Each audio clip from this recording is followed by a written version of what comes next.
Here's a lot of what you're going to need to install the intake on the FRS or BRZ. Anyway, I got some of the tools you're going to need. You're going to need some sockets, standard screwdriver, and here's all the parts. I recommend keeping most of them in the plastic until you're going to use them, that way you don't scratch them. Of course, I have the shiny instead of the wrinkle black, so we'll try and keep it as smooth as possible. Alright, let's begin. This first step will be removing the clamp that connects to the throttle body. You can either use an 8mm socket like I am, or a standard screwdriver.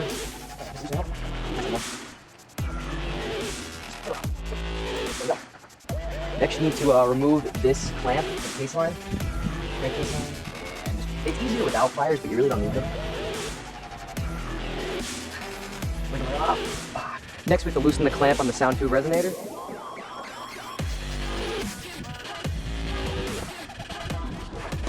Next up, we need to loosen the clamp on the intake tube. All of these are still in 8mm.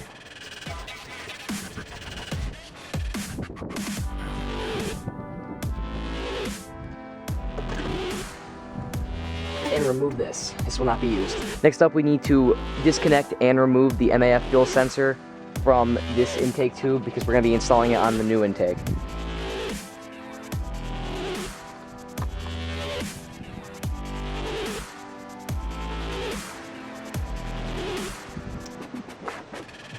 Next up, we just got to remove as much of the airbox assembly as we can, so under 2 clips.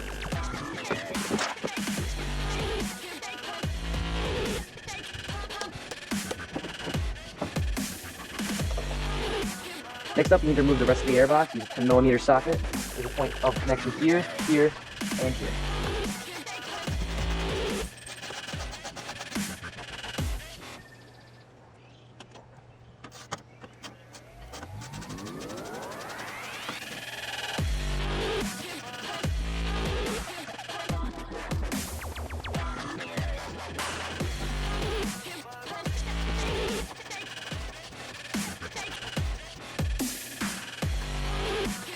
And lastly, just pull it out.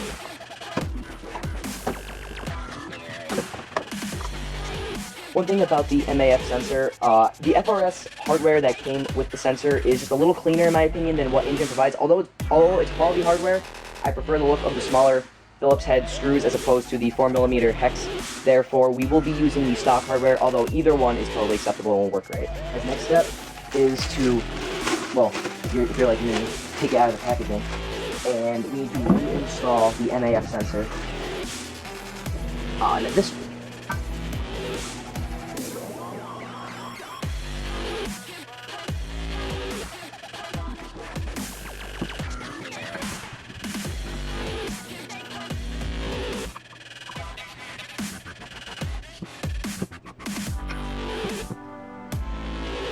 There we go.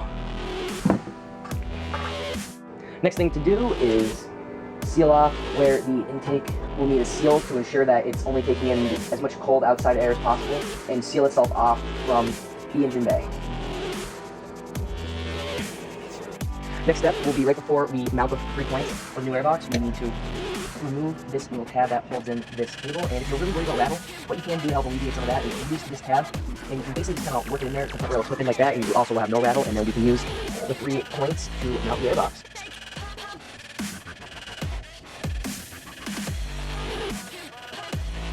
One quick tip, be sure that on the 3rd mounting point that we just created, you can use the nut on the other side to ensure that it will make a proper seal and no rattle.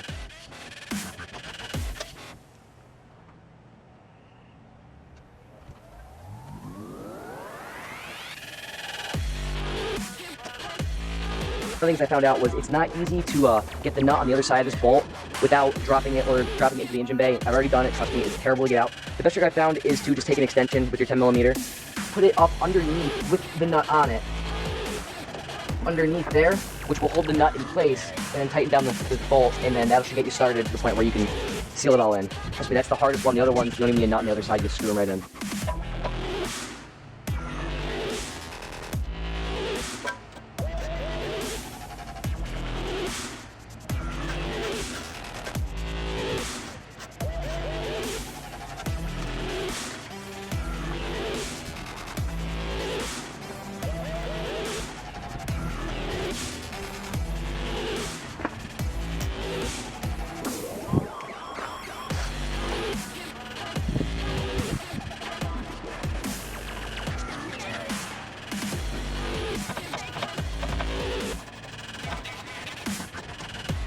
Next up, we're going to install the seal on the throttle body. If you want, make sure your Injen logo and the Injen clamps are in the right direction. If you care about that, if you don't care about that, don't worry about it.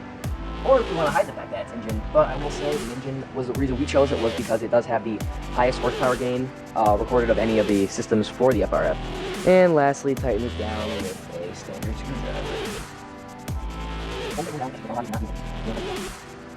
Next up, we're going to install it onto the throttle body. So don't do what I just did. Be as careful as possible. Maybe even wash your hands before you touch it, as keeping the finish as impeccable as possible will be so much more rewarding in the long run.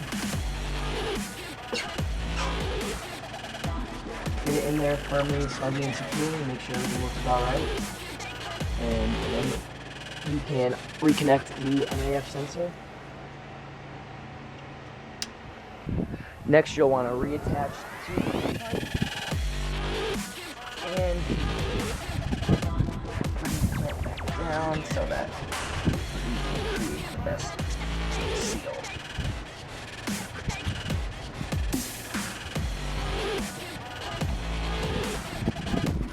Next up, you'll want to tighten down the coupling where it connects to the intake tube.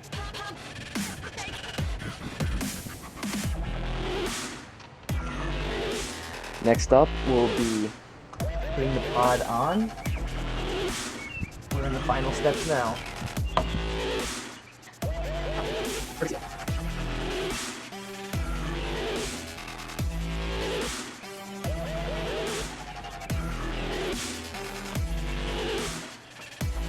Using the only hardware left, which is the 5-pound we will install the cover over the pod filter, and that will pretty much wrap it up.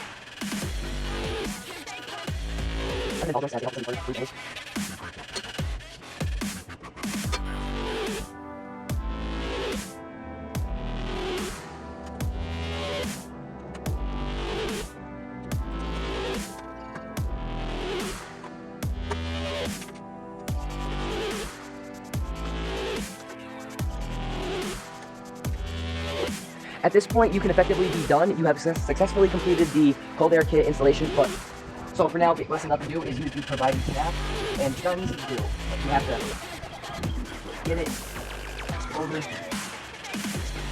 stump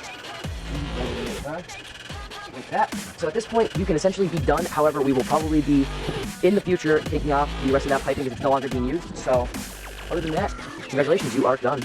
If you like us, you'd like to continue on to totally remove the unnecessary wasted parts that we're no longer using in the car. Start with your 10mm socket wrench again. Take this clamp off. There's two connection points, the one that I'm unscrewing right now and right here.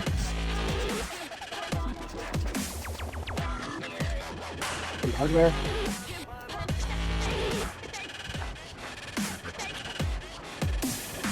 And now undo any clamps. There will be clamps all the way down the entire system. You'll have to remove those as you go.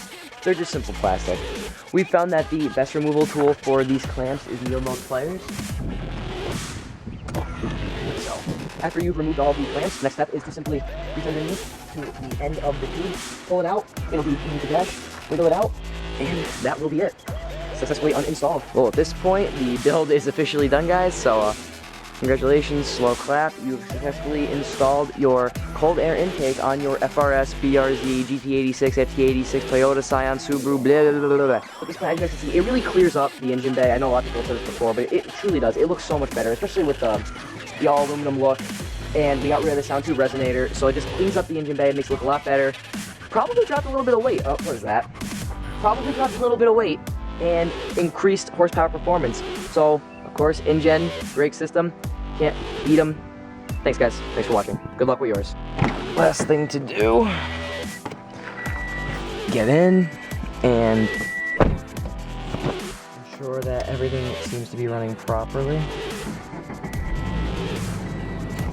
Listen for any noises. You know, look around the car. Everything looks okay. You can see the damp. You know, everything looks okay. We don't have any check engine lights, so everything looks good. Alright, guys, so that's about it. Clean up your tools, clean up the car, you know, don't scratch anything, don't lose anything, and hope you guys all enjoy the rest of your day. Take care.